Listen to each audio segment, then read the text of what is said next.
The state is number 2 in the number of students either suspended or expelled from school. Now law enforcement and some educators are teaming up to reverse that trend. Parker King joins us live in the studio with more on their efforts. Parker?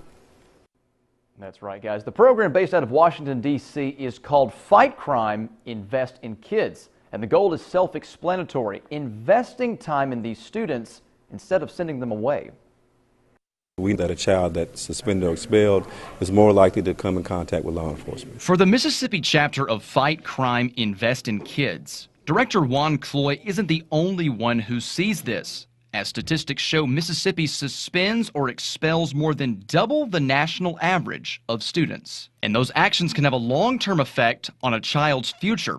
A 2013 Johns Hopkins study shows that nearly 49% of students who enter high school with 3 or more suspensions eventually drop out. What I have noticed is a direct correlation between children who drop out of school and adults and the criminal justice system. We've seen it for many, many years between kids who drop out of school and crimes they commit even later on in life. So it could be a life-changing event to drop out of school. Most of the people that we arrest for various crimes, property crimes, violent crimes, are the very ones who dropped out of school for whatever reason. Many police chiefs state school rules are a one-size-fits-all system, and that some students fall victim to suspension for something that may not have been their fault. So now, instead of getting an education, they're at home, or perhaps in a lot of cases, they're out in the streets. But that each individual incident be looked at on its own merit